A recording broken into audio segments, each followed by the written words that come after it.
Alright, you beautiful people, Kenshi here, bringing you episode 7 of Rise of the Holy Nation. In the last episode, we took out the Black Dragon Ninjas. So we took down Denmark and Bizon. Unfortunately, we weren't able to find Bizon, so we've been looking for them in between episodes, and we have just managed to find Bizon's body.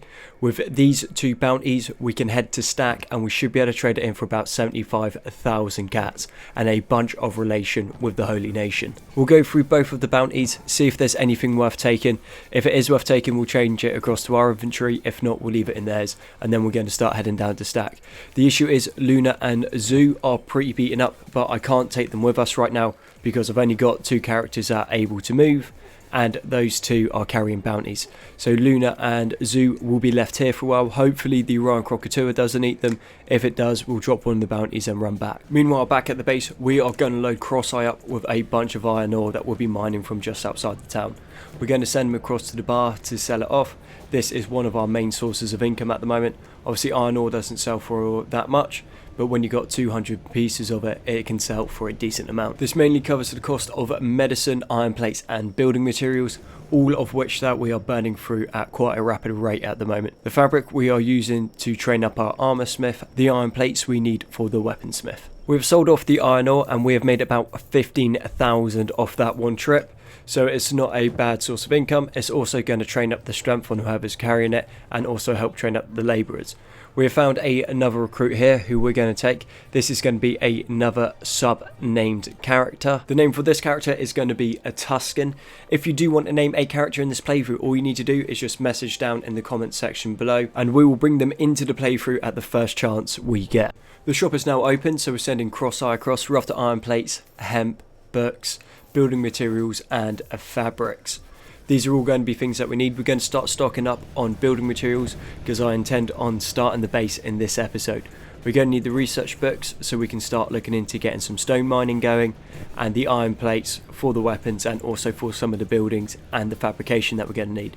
So the more of this we can get now, the quicker we can get on with our base. Peter and Gnu have headed over to Stack, going to see the Inquisitor so we can drop off the bounties. This is weird. The Inquisitor gets the bounty and then he walks out to the front door and then drops the bounty back outside. So what we're going to do is we're just going to abuse this a little bit so we can get more relation with the Holy Nation. You can only cash in the bounty once, but relation you can stack a few times. So this is going to be an easy way to get us to become allies with the Holy Nation, which is what we want. This means that our guys will automatically run to the aid of the Holy Nation and the Holy Nation will come to our aid. Also, they will heal us and same way as we will heal them. This is going to be very beneficial for us, and also it's going to help with us becoming a part of the Holy Nation. This way we will attack anyone that the Holy Nation attacks and they will attack what we attack.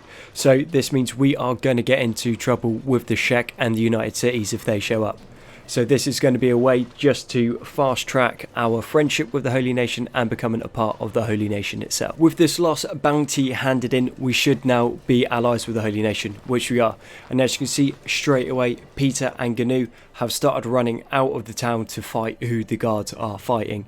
This is really good. It does mean we're then getting a lot more fights. It does mean I need to be more careful with my guys because they're not just going to be fighting what's attacking us, but who's attacking the Holy Nation. As we are building a base within the Holy Nation territory, this means we're going to start aggroing onto things like River Raptors, Wild Mules, Bulls, Surgeons Guild, Tech Hunters, Czech Patrols.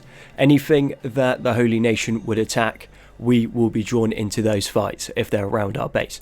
Super good training. We're going to get a lot of loot, a lot of meat, a lot of animal hides from it.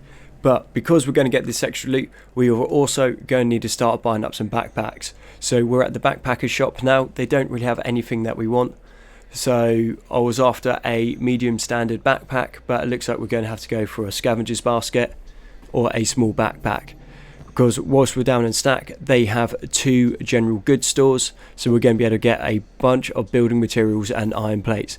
This is just going to speed up the construction of our base. We have picked up 3 schematics, iron greaves, cloth shoes and straw sandals. Which should give us some decent leg protection. But what we do need to do is we need to get as many research books as we can, iron plates and building materials. Unfortunately, due to having a small standard backpack, we are not going to have much storage space. We're going to sell off a bunch of the kit that we got from the Black Dragon Ninjas because we won't be using it. We're also going to pick up some green fruit because that should grow in the area where I want to make the base. And thinking from this, we are running low on space. We are going to need to hire some more recruits so we can use them as pack mules to bring extra kit over to start the space up. Also, they are going to be useful because we're going to need to start some production, and where we're not going to be able to use high-tech equipment because this is a Holy Nation playthrough, we will need them for the Labour Corps. We have another recruit coming in. This is going to be a raider, which is another sub-recommended character. So yet again, if you want a character in the playthrough, just message down in the comment section below. We will have a look around the bar, but there doesn't seem to be anyone that is willing to join us. Thought I'll just have a check-in on Peter, see what he's up to, and he is just with the Holy Nation outside fighting a bunch of sailback poachers. So this is something that we do need to keep in mind, that our guys will automatically aggro into fights, which is going to be good training, and the Holy Nation will look after them. We picked up a scavenger's basket. This way we're going to be able to carry more stuff back to Blister Hill. So we're just going to stock up on the research books, building materials, hemp, and iron plates. Looks like we got quite lucky with this part. There seems to be a bunch of recruits in here, which is going to be super good for us. What we are going to need at the moment is a couple more armor smiths. We're going to need a designated weaponsmith as well, so we'll have 2 weaponsmiths and 3 or 4 armor smiths. That is going to be super useful. We're also going to need to look into getting ourselves a dedicated builder, farmer, with a whole load of labourers. We are going to need a crazy amount of them. I think the size of our colony is probably going to hit about 50 in this playthrough. Them being humans, they're not going to be great fighters. They're not exceptional at any one thing, but they are okay across the board. We do have 2 juggernauts. I'm wondering if getting a 3rd juggernaut will be a bit overpowered. I think it might be, but if the right one shows up, we will take it. So the new recruits we've just taken on are Chain, Cloth and Edge. We have a rogue Holy Nation trader. We're talking to them because we want the schematic for the blackened Holy chestplate. We also have Nida here who is going to join us as well. So that is 6 extra recruits from this one run, which is going to be pretty good. We're going to get them geared up with backpacks, then load them up with as much building materials, fabrics and iron plates as we can. There are a few other items we're going to pick up. We're going to pick up the fabric, copper ingots, broken research books, armor plates.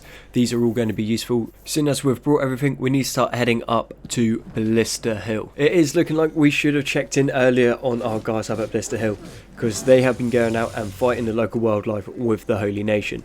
Thankfully the Holy Nation has been looking after them and healing them up, but the guys are pretty beaten up. Thankfully they haven't fought anything big or scary. You do get grief wraiths around in this area, and if a grief wraith had shown up, they would have basically just one hit any of my characters. So we got quite lucky on that. We got a bunch of training, got a bunch of toughness on the guys. The guys took a bit of a kick in. Does mean we would have got a lot of raw meat and animal skins from it.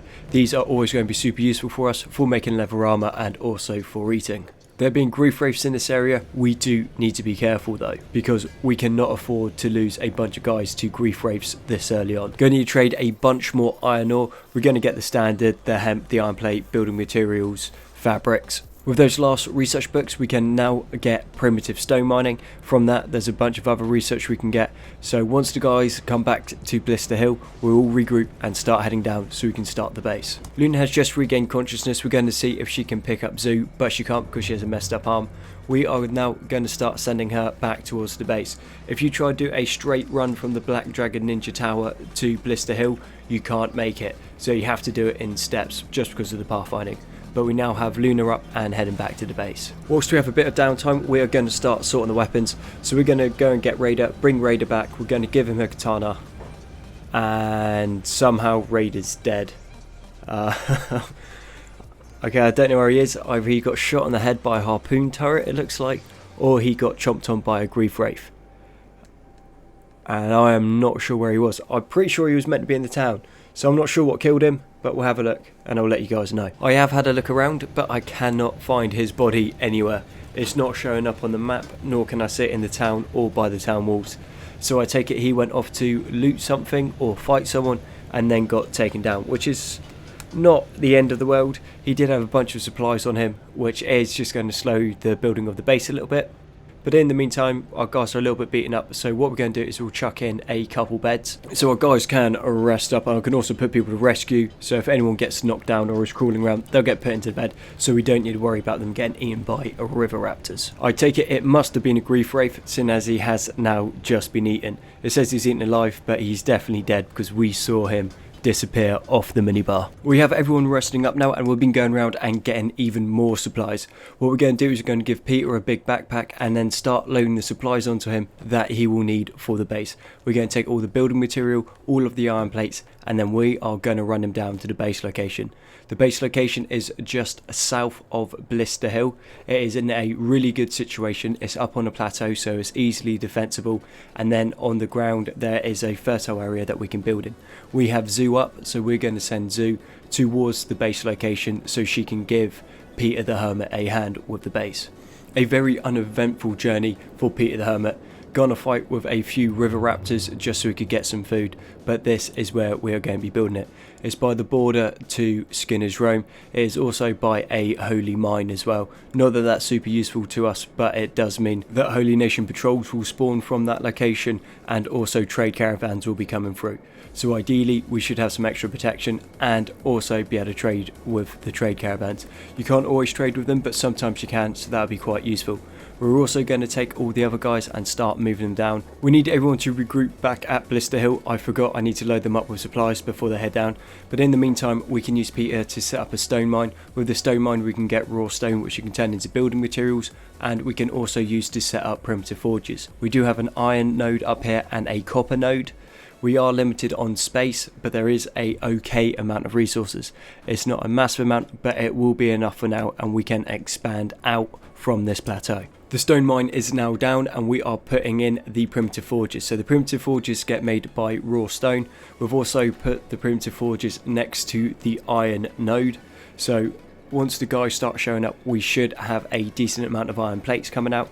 Once we have some iron plates, we can then start moving towards a stone processor. With the stone processor, we can get a bunch of building materials, and with those two, we are going to be in a pretty sweet situation. We're going to be able to get all of our building done. We're going to be able to start fortifying the place, and then once those two criteria have been met, we'll start weapon and armor production along with starting our farming. We have everyone now on the way to the new base. Gnu went back and got all of the supplies, so we should be in a pretty good situation. Sue has shown up and is helping mining the stone with Peter, but we have a bandit demands coming from the dust tower. They will be with us shortly, so we got to hope that we can get everyone to the base in time so that we can actually have a sort of defense, because at the moment if they show up, Peter will probably be alright, but Zoo is most likely dead. Our guys keep arriving, but they are arriving piecemeal, which is a issue. If we arrive all staggered and then the dust bandit demands show up, we are going to be in a lot of trouble. I do not have many medikits at the moment, and our guys are not that well trained. They're not particularly tough or well equipped, so we will start losing people. It seems like we just got a bit of good luck. We have now found another two drifters who are the guys that do not like the United Cities. We can get them to join. They're not super well equipped, they're not super tough. They do have good katanas though, but they are definitely going to be a lot better at fighting than the guys that we have at the moment. So if we recruit both of them, that is going to be brilliant for us. This is also going to annoy the United Cities, so we will start to be attacked by them as well. But that is kind of the idea of the playthrough. We will wipe out the United Cities eventually anyway, so getting in a bit of a fight with them now so we can train our guys is going to be pretty ideal. Our two new recruits are Kelsey and Debbie, and we are going to get them to the base as soon as we can. If these two can make it in time, we are going to be in a pretty good situation to fight off the dust bandits. We do have Oya in a bit of a situation. He is being attacked by a hungry bandit, and I'm not sure he'll be able to fight off, but the Holy Nation has come in and saved our bacon once again. A nice thing about having them as allies, they will come to your aid if someone attacks you. Having a look at the map, we are pretty spread out, but we are close to the base, so everyone is nearly back to where they need to be. A fair few of them have already made it, and now all I need to do is start assigning them jobs, figuring out what I'm going to have them doing, and then we are going to be in a pretty decent situation to have this base set up nice and quick. An issue we have is our guys are leaving the base to go out and fight the local wildlife when the Holy Nation aggroes onto them. It is good training, but right now I kind of want everyone together just because we got the dust bandit demands coming in, which could cause us a lot of problems.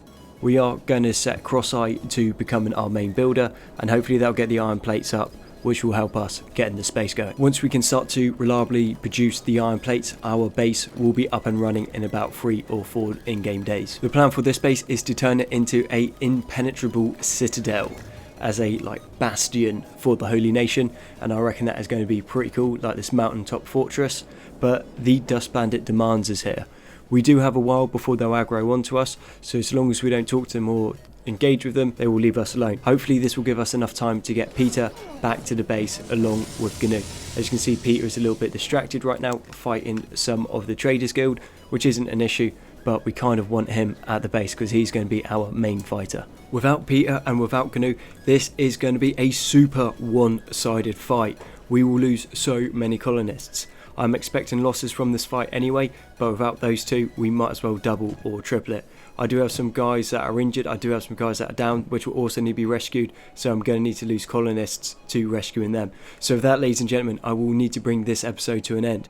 So thank you very much for watching episode 7 of Rise of the Holy Nation.